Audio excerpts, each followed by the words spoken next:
Hello everyone, मैं हूं सायन और आप सभी लोगों का स्वागत है फिजिक्स विद सायन के एक नए वीडियो में। तो पिछले कुछ लेक्चर्स में हम लोग बात कर रहे थे एटॉमिक स्ट्रक्चर के ऊपर। वहाँ हमने क्या क्या पढ़ा, रदरफोर्ड मॉडल, उसके बाद सबसे पहले पढ़ा थॉमसन मॉडल, रदरफोर्ड मॉडल, उसके बाद बोर्स मॉडल, उसके बाद हमने क्या पढ़ा, उसके बाद हमने एटॉमिक स्पेक्ट्रम पढ़ा, उसके बाद एक्सरेस के बारे में पढ़ा। जो लोग उन्होंने वो वीडियोस नहीं देखा है, मैं सजेस्ट करूँगा ये वीडियोस देखने से पहले आप वो वीडियो देख के आइए, क्योंकि उसी के साथ न्यूक्लियस लिंक्ड है। अब न्यूक्लियस के बारे में पढ़ना शुरू करें और एटम के बारे में जीरो नॉलेज है तो आपके लिए बहुत प्रॉब्लम होगा। तो मैं सजेस्ट करूंगा, अगर आप फर्स्ट टाइम मेरे चैनल में आए हैं तो मैं उसका लिंक नीचे डिस्क्रिप्शन में दे दूंगा, या मेरा प्लेलिस्ट में तो सब वीडियोस रहेगा ही। आप पहले एटॉमिक स्ट्रक्चर्स के सारे वीडियोस देख के आइए, उसके बाद न्यूक्लियस स्ट्रक्चर के बारे में वीडियोस देखना शुरू कीजिएगा। तो ज़्यादा देरी नहीं करके चलिए आज का वीडियो शुरू करते हैं। तो आज हम लोग जिस टॉपिक के बारे में बात करेंगे वो मैं लिख के रखा हूँ, न्यूक्लियर फिजिक्स या न्यूक्लियर स्ट्रक्चर। तो व्हाट इज़ न्यूक्लियस? सबसे पहले जब रदरफोर्ड मॉडल में हम लोग पढ़ रहे थे, रदरफोर्ड मॉडल में हम लोगों ने क्या पढ़ा कि एक सेंटर में एक समथिंग पॉजिटिव चार्ज और आउटर मोस्ट एक शेल में ऐसा इलेक्ट्रॉन घूमता है। फिर जब बोर्स मॉडल आया, बोर ने क्या बोला कि एक पॉजिटिव चार्ज ऐसे रहता है अंदर, उसके बाद ऐसे सब सेल्स रहता है, सब सेल्स। ये बोर्स थ्योरी में हम लोग पढ़ के आ चुके हैं। ये क्या शेल था, K shell, L shell, M shell, ऐसे करके हर एक शेल्स चलता रहता है सिक्वेंशियली। तो जो सबसे सेंटर में जो पॉजिटिव चार्ज जिसमें प्रोटॉन्स और न्यूट्रॉन्स रहता है, मतलब पॉजिटिव और न्यूट्रल चार्ज, इसी चीज़ का नाम है न्यूक्लियस। एकदम छोटा सा पॉइंट, एक आपको फिजिकल इंटरप्रिटेशन देता हूँ। अगर ये देख लीजिए पूरा एक रूम है और आप जिस रूम में बैठे, एक पूरा रूम अगर एक एटॉमिक स्ट्रक्चर हुआ पूरा रूम, ये पेन का जो टिप है ना, ये पेन का जो टिप, ये है आपका न्यूक्लियस। मैं क्या फिर से बोल रहा हूँ, एक पूरा रूम जिसमें बड़ा रूम आप लोग सब बैठे हैं, वो एटॉमिक स्ट्रक्चर का पूरा शेल है, और ये पेन का जो टिप है वो है न्यूक्लियस का साइज। मतलब न्यूक्लियस इज डेंस्ड, मतलब इतना बड़ा एटॉमिक स्ट्रक्चर है, लेकिन nucleus is so point shape, मतलब एकदम डेंस्ड। तो न्यूक्लियस क्या है, एक रूम के अंदर एक पेन के टिप के समान एक न्यूक्लियस का साइज है। और न्यूक्लियस का और फिजिकल सिग्निफिकेंस अगर बोलूँ तो रदरफोर्ड मॉडल में आप लोग को याद है, रदरफोर्ड मॉडल में जब गोल्ड फॉइल एक्सपेरिमेंट हो रहा था, इधर से अल्फा पार्टिकल्स आ रहा था, अल्फा पार्टिकल्स इधर गोल्ड फॉइल में टकराने के बाद क्या हो रहा था, मतलब सब कुछ ऐसे पास हो जा रहा था। सिर्फ सेंटर से जो था वो यहाँ से जो सेंटर से जहाँ पर पॉजिटिव चार्ज था वहीं से ही डिफ्लेक्ट हो रहा था या ऐसे चला जा रहा था। तो मतलब पूरा एम्प्टी स्पेस, मतलब एटॉम में बहुत एम्प्टी स्पेस है और न्यूक्लियस एकदम सेंटर में बैठा है, इसलिए न्यूक्लियस इज डेंसली पैक्ड। और एटॉम का जो मास है, एटम्स मास कहाँ पर कंसंट्रेटेड है, कंसंट्रेटेड इन न्यूक्लियस। ये कुछ बेसिक बात आप लोगों को मालूम होना चाहिए।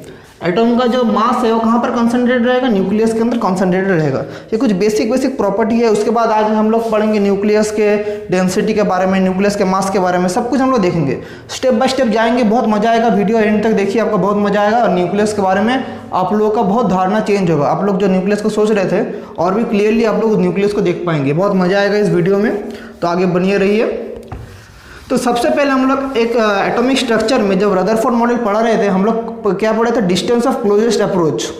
मैं फिर से बोलूँगा, जो लोग वो वीडियोस नहीं देखे, मैं सजेस्ट करूँगा वो वीडियोस देख के आइए, कि सब कुछ एक के बाद लिंक है। उधर डिस्टेंस ऑफ क्लोजेस्ट अप्रोच में हम लोग का साइज ऑफ एटम क्या आया था, साइज ऑफ एटम 10⁻⁻10 मीटर। और वहीं से साइज ऑफ न्यूक्लियस भी हम लोगों ने निकाला था। तो साइज ऑफ न्यूक्लियस क्या था, साइज ऑफ न्यूक्लियस 10⁻⁻15 मीटर। तो this is the size of nucleus. तो साइज ऑफ एटम और साइज ऑफ न्यूक्लियस, तो 10⁵ टाइम्स स्मॉलर देन एटम। मतलब एक न्यूक्लियस का साइज 10⁵ टाइम्स स्मॉलर है एक एटम के साइज से, 1,00,000 टाइम, 1,00,000 टाइम स्मॉलर। तुम समझ रहे हैं, एक एटम इतना बड़ा स्ट्रक्चर है, इतना बड़ा एम्प्टी स्पेस, उसके अंदर एक छोटा सा पार्ट है न्यूक्लियस। उस छोटे से पार्ट के बारे में आज हम लोग डिस्कस करेंगे। तो देख रहे हैं ना कितना अंदर हम लोग घुस रहे हैं, बहुत ही मजा आएगा टॉपिक के बारे में पढ़ते हुए। तो चलिए देखते हैं इस टॉपिक में और क्या क्या पढ़ेंगे।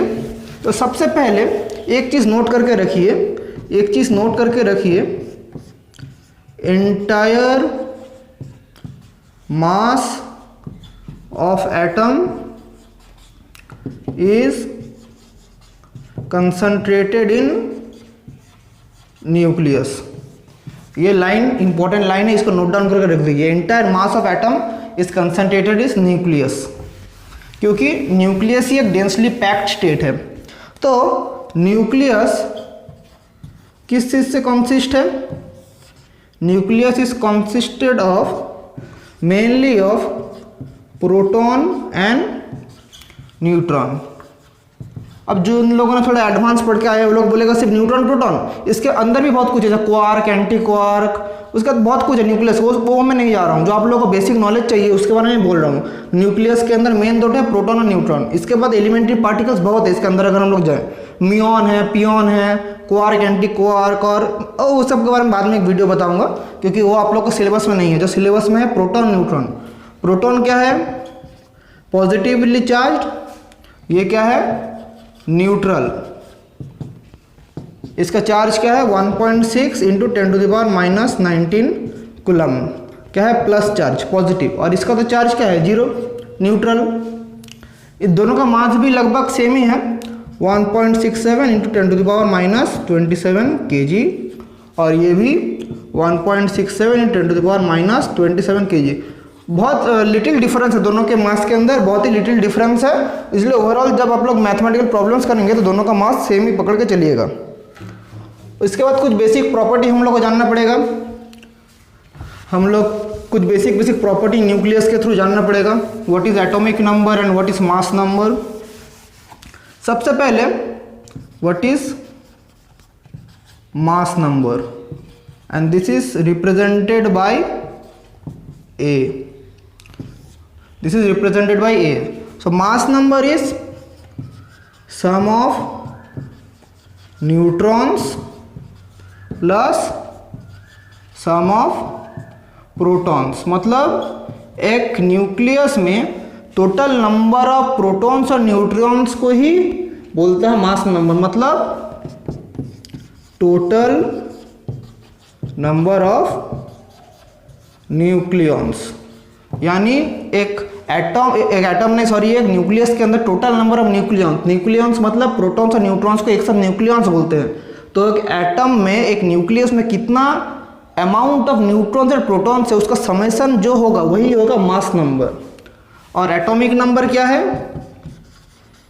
एटॉमिक नंबर इसको रिप्रेजेंट करते हैं हम लोग कैपिटल Z से।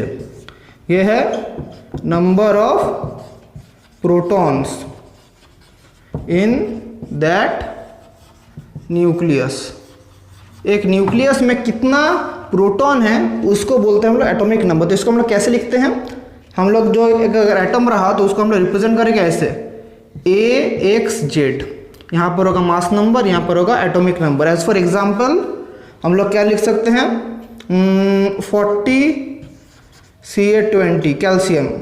तो इधर कैल्शियम का एटॉमिक नंबर कितना हो जाएगा? 20, और कैल्शियम का मास नंबर हो जाएगा 40, और नंबर ऑफ प्रोटॉन्स तो हम लोग को क्या है? 20, मतलब यह है नंबर ऑफ प्रोटॉन्स। तो देयरफॉर नंबर ऑफ न्यूट्रॉन्स क्या होगा? नंबर ऑफ न्यूट्रॉन्स ये हो जाएगा simply A minus Z, that is 40 minus 20, that is equals to 20। ये कुछ बेसिक फेनोमेना है, आप सभी लोगों को एक बार देखने से आप लोग समझ पाएंगे। ये नोट डाउन कर लीजिए। उसके बाद हम लोग जो देखेंगे वो है एटॉमिक मास। ये नोट डाउन कीजिए। इसके बाद हेडिंग कीजिए एटॉमिक मास। इसको नोट डाउन कीजिए, बहुत ही इंपॉर्टेंट टॉपिक है। अगर कुछ भी डाउट रहा तो बेझिझक आप लोग क्वेश्चन पूछ सकते हैं कमेंट्स में। सो एटॉमिक मास क्या है? तो मास of proton plus mass of neutrons.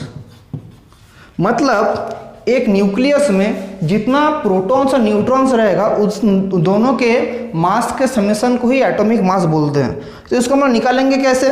इसको निकालने का एक सिंपल टेक्निक है। इसका जो सिंपल टेक्निक है वो है number of protons plus number of neutrons into 1 atomic mass unit. 1 AMU। ना what is AMU, I am coming to that. AMU क्या है मैं उसके बारे में बोलूंगा। और इसी चीज का क्या नाम है, number of proton number of neutrons plus मतलब number of nucleons into 1 AMU। So this is atomic mass. Note down कीजिए, बहुत ही इंपॉर्टेंट फॉर्मूला है। और कुछ बेसिक प्रॉब्लम्स अगर आएगा तो आप लोग नहीं कर पाएंगे, इसलिए ये वाला कर लीजिए। और नंबर ऑफ न्यूक्लियॉन्स का मतलब ही क्या है, नंबर ऑफ न्यूक्लियॉन्स का मतलब है mass number. Yes right, so that is A into AMU, that is AMU। so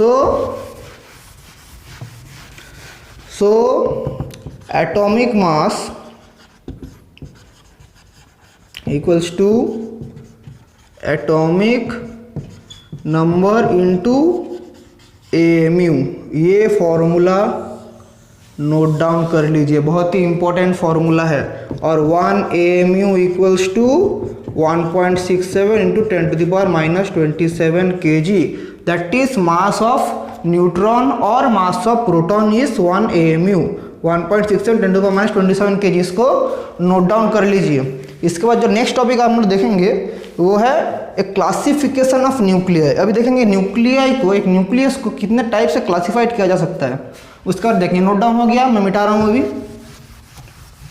अभी जो देखेंगे हम लोग वो है क्लासिफिकेशन ऑफ न्यूक्लियस। एक न्यूक्लियस को कितने तरह से क्लासिफाइड किया जा सकता है, क्लासिफिकेशन ऑफ न्यूक्लियस। सो क्या क्या है, सबसे पहले आता है आइसोटोप, उसके बाद आइसोबार, उसके बाद आता है आइसोटोन। ये तीन चीज में क्लासिफाइड किया जाता है कि न्यूक्लियस। आप बहुत लोग ये बचपन में पढ़ के आ चुके हैं क्लास 9-10 में। तो सबसे पहले हम लोग देखेंगे व्हाट इज आइसोटोप। तो isotope are that type of nucleus in which they have same atomic number Z but different mass number A. So this is isotope. As for example 1H1, 2H1, 3H1, these are of isotopes of hydrogen. Hydrogen का isotope, इसको बोलते हैं deuterium. तो ऐसे types में hydrogen का isotope एक example है। इसका मतलब क्या हुआ, सेम एटॉमिक नंबर देख रहे हैं, same number of protons but different number of neutrons, मतलब different number of mass number 1 2 3।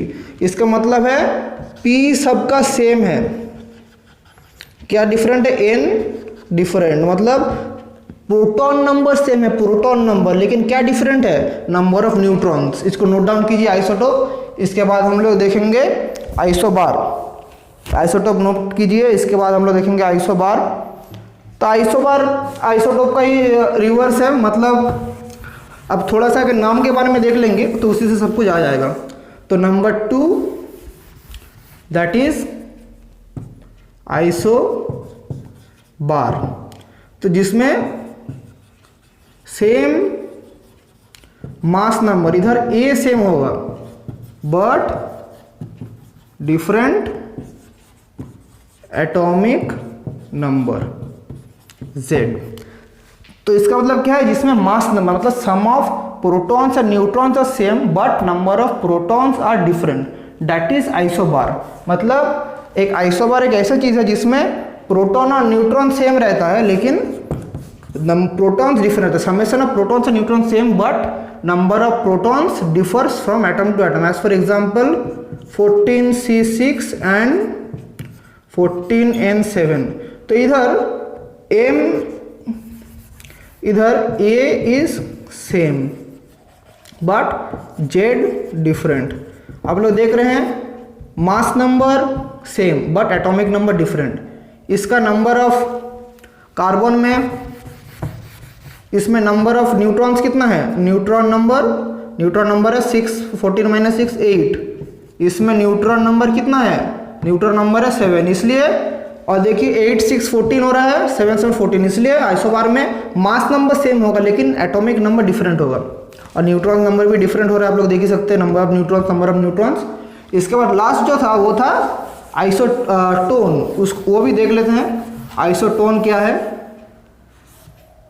Isotone, तो what is isotone? Isotone are that elements which are same number of neutrons, और कुछ नहीं, जिसमें neutron number same रहेगा that is isotone, जिसमें neutron number same रहेगा। Neutron number same मतलब जैसे आप लोग एग्जांपल दे सकते हैं लिथियम बेरिलियम का 7Li3 और इधर 4, इधर हो जाएगा आपका 8 बेरिलियम 4। इन दोनों में देखिए neutron number equals to A minus Z that is 4, दोनों में 4 है, इधर 3 माइनस 7 4, इधर 8 माइनस 4 4, जिन दोनों में न्यूट्रॉन नंबर सेम है। This is the example of isotone. इसको नोट डाउन कर लीजिए। इसको नोट डाउन करने के बाद हम लोग नेक्स्ट टॉपिक जो पढ़ेंगे अभी वो है न्यूक्लियस के शेप के बारे में। तो क्या क्या पढ़ रहे हैं हम लोग? Isotone, isotope, isobar. तो ये था क्लासिफिकेशन ऑफ न्यूक्लियस। अभी एक न्यूक्लियस दिखता कैसे है, what is the shape of nucleus, what is the size of nucleus, what is the density of nucleus, तो वो अभी हम लोग देखेंगे। ये बेसिक कुछ चीज़ है, इसलिए जानना जरूरी है। उसके बाद न्यूक्लियस का जो मेन हम लोग का टॉपिक है, जहाँ से पढ़ने में आपको सबसे ज़्यादा इंटरेस्ट है, वो रेडियो एक्टिविटी, मास एनर्जी इक्विवेलेंस। उस थोड़े बाद में मैं बताऊंगा, पहले बेसिक का नॉलेज क्लियर कीजिए, उसके बाद उसमें हम लोग जाएंगे। अभी देखते हैं शेप ऑफ न्यूक्लियस क्या है। शेप ऑफ न्यूक्लियस तो क्या है? स्पेरिकल। आप सभी लोगों को पता है न्यूक्लियस का शेप है spherical. Deviation plus minus 10% deviation होता है, यह है न्यूक्लियस का शेप। अब न्यूक्लियस का साइज कैसा है? Size of nucleus, what is size of nucleus? तो हम लोग अप्रोक्सीमेशन एक जानते हैं 10⁻⁻15 मीटर। वो कहाँ से हम लोग निकाले? रदरफोर्ड का मॉडल में अल्फा स्कैटरिंग जब हो रहा था तब कितना न्यूक्लियस के पास एक अल्फा पार्टिकल जा रहा था, उससे हम लोग निकाल पाए कि उसका साइज क्या है 10⁻⁻15 मीटर। लेकिन वो एक्चुअल साइज ऑफ न्यूक्लियस नहीं था, क्योंकि उधर क्या था, मतलब देखिए मैं ड्राइंग कर रहा हूँ, ये है एक सेल, तो अल्फा पार्टिकल जो था वो मैक्सिमम यहाँ तक आके डिफ्लेक्ट हुआ मैक्सिमम, लेकिन ये तो जो डिस्टेंस है यहाँ पर, मतलब एकदम सामने जाकर डिफ्लेक्ट हुआ, एकदम टच नहीं कर पाया, यहाँ से डिफ्लेक्ट हो जा रहा। तो ये तो एक एरर आ रहा था। ये तो न्यूक्लियस का साइज दिखा रहा है, न्यूक्लियस का साइज तो ये है। तो इसके लिए कुछ हम लोग प्रॉब्लम्स फेस कर रहे थे साइंटिस्ट के, एक्चुअल न्यूक्लियस का साइज क्या है, तो हम लोग अप्रोक्सीमेट हम लोग साइज बोलते हैं, एक्चुअल साइज क्या है। तो इसके लिए साइंटिस्ट ने बहुत सालों से एक्सपेरिमेंट किया, उसके बाद एक फॉर्मूला वो लोग निकाले कि volume of nucleus is proportional to number of nucleons in nucleus. मतलब वॉल्यूम ऑफ न्यूक्लियस, ये बहुत सालों के एक्सपेरिमेंट के बाद साइंटिस्ट ने प्रेडिक्ट किया proportional to number of nucleons in nucleus.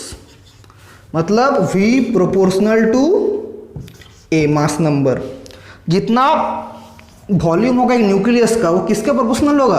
कितना अमाउंट ऑफ न्यूक्लियंस, कितना amount of neutrons or proton present in the nucleus.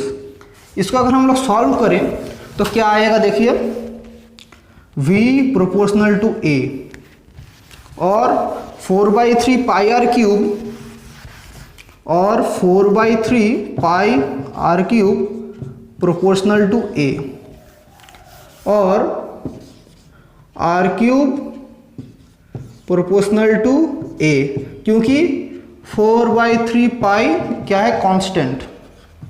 और इसको हम लिख सकते हैं R equals to R0 A⁻⁻1/3 where R0 is constant. ये फॉर्मूला एक इंपॉर्टेंट फॉर्मूला, इसको नोट डाउन कीजिए।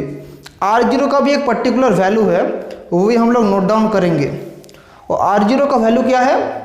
R0 का वैल्यू है 1.2 फर्मी, डेट इज 1.2 × 10⁻⁻15 मीटर। तो अभी देखिए ऑर्डर 10⁻⁻15 ही है, लेकिन इधर दो पैरामीटर ऐड हुआ है, एक 1.2 और a⁻⁻1/3। सो ये अप्रोक्सीमेट रेडियस ऑफ न्यूक्लियस, ये किसका फॉर्मूला है?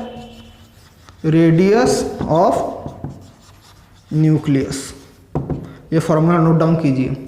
इसके बाद हम लोग कैलकुलेट करेंगे डेंसिटी ऑफ न्यूक्लियस, ये नोट डाउन कर लीजिए, ये स्क्रीनशॉट लेके नोट डाउन कर लीजिएगा।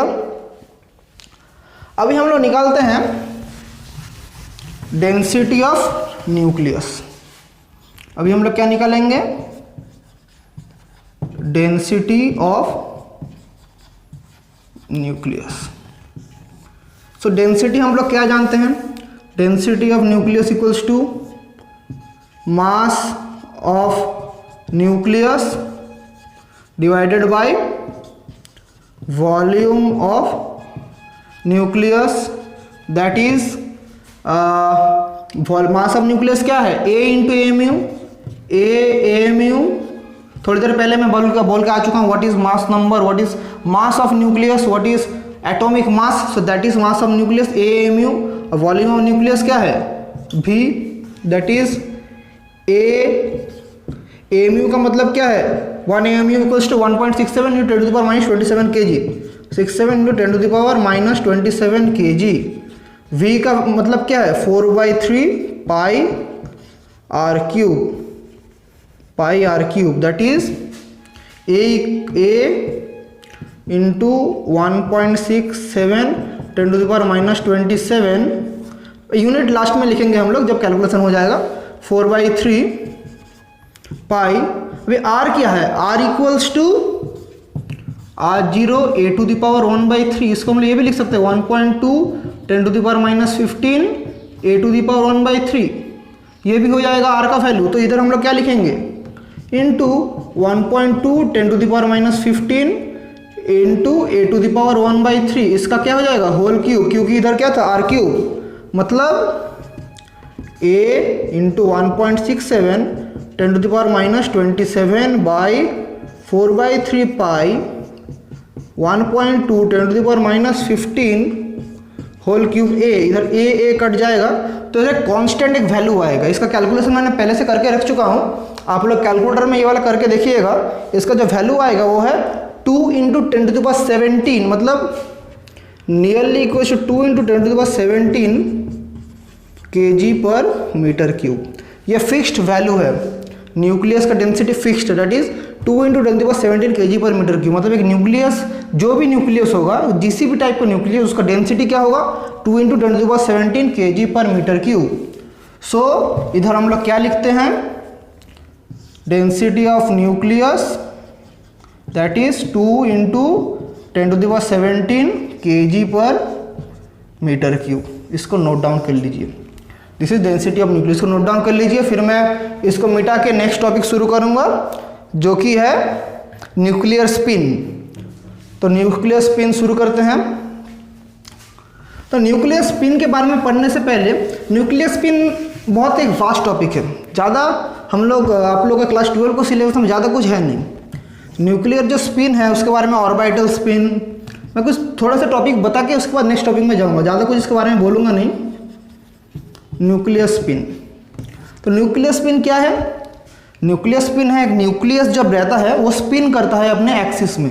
एक न्यूक्लियस अपने एक्सिस में स्पिन करता रहता है। क्या क्या स्पिन? ऑर्बिटल स्पिन, उसके बाद एंगुलर स्पिन, दोनों टाइप का रहता है। मतलब एक न्यूक्लियस का जो स्पिन रहता है वो स्पिन एंगुलर मोमेंटम और ऑर्बिटल एंगुलर मोमेंटम दोनों की वजह से आता है। तो उसका स्पिन कैसे करता है न्यूक्लियस? एक न्यूक्लियस जब रहता है, सॉरी अगर अच्छा से मैं ड्राइंग बनाऊं, कैसा आएगा? हम लोग अर्थ का सरफेस जैसा स्पिन करता है, एक न्यूक्लियस भी वैसा स्पिन करता है। एक न्यूक्लियस है, तो न्यूक्लियस ऐसे स्पिन करता है, ऐसे स्पिन करता रहता है, न्यूक्लियस ऐसे स्पिन करता रहता है। तो टोटल जो स्पिन रहता है वो किस किस के लिए रहता है? एक रहता है ऑर्बिटल एंगुलर मोमेंटम की वजह से और एक तो स्पिन एंगुलर मोमेंटम की वजह से। तो total angular momentum of nucleus equals to spin angular momentum इसको बोलते हैं S plus orbital angular momentum, that is L, that is S plus L या L प्लस S। अभी S का दो तो वैल्यू हो सकता है, क्या प्लस हाफ, एक है minus half, based on the orientation. अभी न्यूक्लियस के बारे में मैं और भी डिस्कस करूंगा नेक्स्ट वीडियो के अंदर, जहां पर हम लोग mass energy equivalence, E equals to mc square, उसके बाद mass defect del M, binding energy daily, इन सब के बारे में हम लोग डिस्कस करेंगे। लेकिन ये वीडियो में अगर मैं दूँ, वीडियो बहुत बड़ा हो जाएगा और आप लोगों का मेंटेलिटी तो मैं जानता हूँ, बहुत लंबा वीडियो होगा तो आप लोग बोर होकर वीडियो रख देंगे, लेकिन वो तो ठीक नहीं, छोटा छोटा वीडियो रहेगा लेकिन इन्फॉर्मेटिव रहेगा। तो आज का वीडियो यहीं तक रखते हैं। नेक्स्ट वीडियो मेरा न्यूक्लियस के ऊपर ही आएगा। वो किसके ऊपर आएगा? मास एनर्जी इक्विवेलेंस, बाइंडिंग एनर्जी, उसके बाद मास डिफेक्ट, उसके बाद रेडियो एक्टिविटी, उसके बाद फिशन फ्यूशन, पूरा मैं सीरीज लाऊंगा आपके लिए। तो मेरे चैनल में बने रहिए, और अगर आप लोग चैनल में नए आए हैं तो चैनल को सब्सक्राइब कीजिए। अगर कुछ समझने में डाउट हो रहा है तो प्लीज़ आप लोग कमेंट कीजिएगा, और किसी को भी अगर फ़ायदा हो रहा है मेरे वीडियो से तो प्लीज़ उसको शेयर कीजिए और मुझे सपोर्ट कीजिए, और थैंक यू।